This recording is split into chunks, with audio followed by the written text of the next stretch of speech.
Thank you very much. As mentioned, my name is Kirill Savrassov. I'm Chief Executive of Bermudian ILS Specialist and Transformers Phoenix Cretro. To those who are not in that business, ILS stands for insurance-linked securities. And before starting the actual presentation, I just want to say that these two slides of disaster is for purpose down here. The top one represents the aftermath of Northridge earthquake in California and what it does to railway infrastructure. Therefore, it was not completely devastating earthquake, but definitely warehouses and railroad infrastructure was completely ruined. The bottom one is what happened to Honda factory in Mexico after floods last year.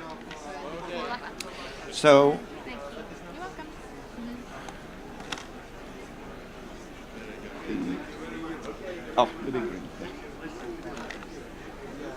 yeah, obviously everybody heard about Belt and Road Initiative, and especially after the forum, which happened 5 years after the beginning of this declaration. It happened in April, and definitely there could be different opinion about this, but for sure Belt and Road Initiative is probably the largest infrastructural project in the modern history.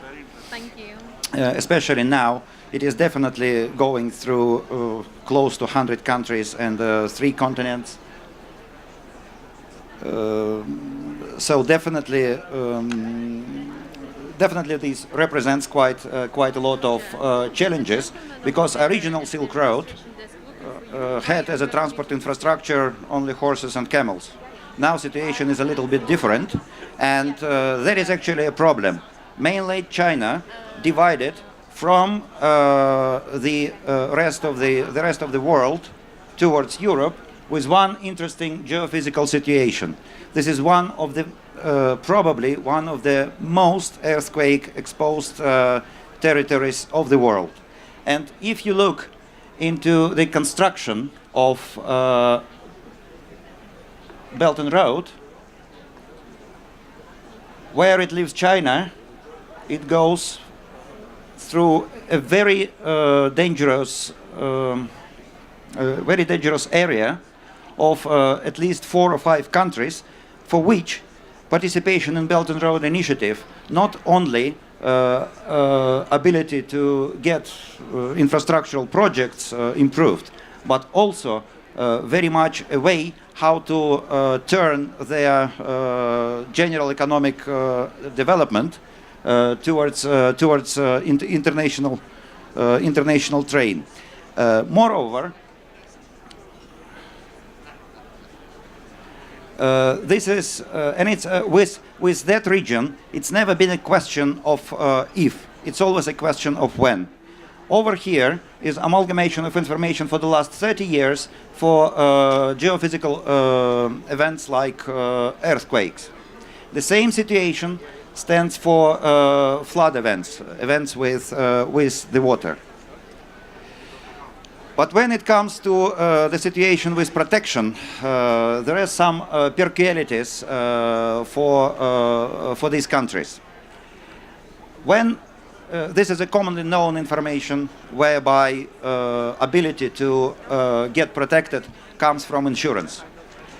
I would say that for the region of Central Asia and for the region of neighboring China countries, it is absolutely different. Because when you look into Asian comparison between insured and uninsured losses, 9% comes because very advanced countries in terms of insurance like Japan stands for there. For the countries of the former Soviet Union and for the countries of Central Asia, situation is absolutely completely different. Here is how insurance penetration stands for the region. Only Turkey, as such, overcome 2%, and for the rest of the countries, it's a fraction. It's a fraction of 2%. So, sorry. Yeah. Also, there are some regional peculiarities which not allowing insurance to be anyhow helpful on the macroeconomical level for the governments as such. First of all, is because lots of property is underinsured.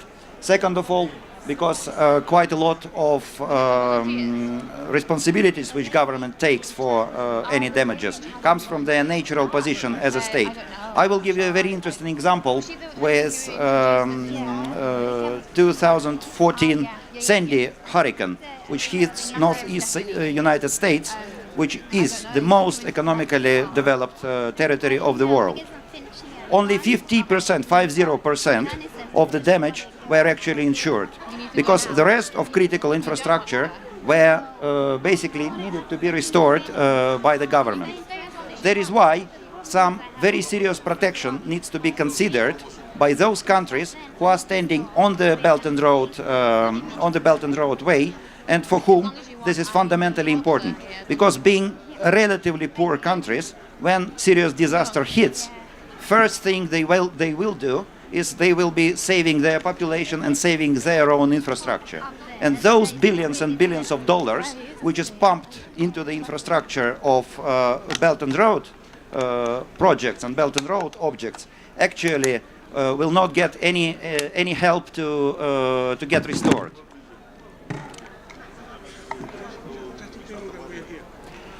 That's usually how situation stands when big disaster strikes. And we are talking about either multi-country level or national level of transfer of the risk.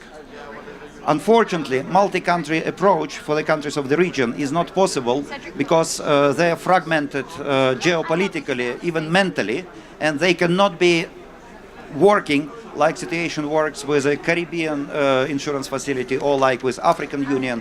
There is no common possibility to do over national situation. So we can talk only about national disaster transfer, and in that case there are only two ways of getting an access to a fast financial relief so much needed by the government. One is the work with international institutions or donor nations, or second one is a transfer of this risk, sovereign disaster risk, into capital market private investors.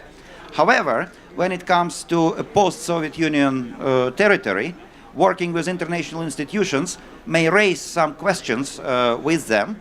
So transfer to private market looks geopolitically for them a little bit more interesting, probably.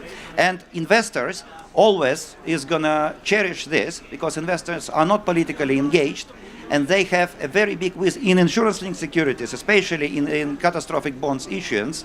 They are too much overheated by Florida and United States exposure. About 70% of all catastrophe bonds or industry loss warranties, they are issued for the United States.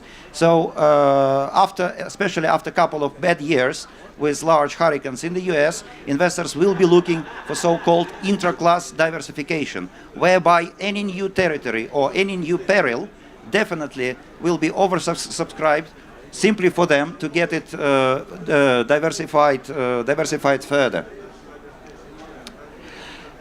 There is a very simple explanation how parametric cat bond can be constructed. As you may see, it is usually done by the government, issuing a standard catastrophic bond, which is not different basically for any borrowing bond. It's just borrowing bond giving you the money, catastrophic bond giving you an assurance that if disaster strikes, money is there. Money is physically held in collateral trust, and trustee has a very clear instructions to give money one way or the other. So on the top, we are giving you actually a real example how parametric catastrophic bond can be constructed in case of earthquake. This one actually relates to Mexico. And the next slide will give you some examples of the cat bonds which have been already issued. And as you can see, from that territory is being only Turkish one arranged for the protection of Istanbul area. Vast majority is going to other parts of the world. Although Mexican Fonden is the oldest cat bonds issuer and enjoyed actually paid out. Here are some examples of where parametric bonds made a paid outs to the governments. As you may see, in 2015 and 2017, both payouts were done to Mexico, so it just proves the concept, and it's proof that they didn't do it for, for nothing. That is why, in partnership with international organizations and especially with United Nations Development Program for Europe and Central Asia, called UNDP Eurasia, we started an initiative for introduction of a sovereign cat bonds to the governments of the region. And so far we started it with a large seminar in Istanbul, and now moved into sub-regional events where we are trying to push this concept for the region, whereby it took 10-15 years for countries of Latin America, for example, or for countries in Africa. Now we can save lots and lots of time learning those lessons which have been done and introduce a really effective instrument for quite a large region. Thank you. If you have any questions, I will be waiting here. And also there are some facts, and I saw that you were making pictures. We will download it on the Ignite stage presentation page, the main page, as well it will be on our website. Thank you so much for you Thank guys. you very much.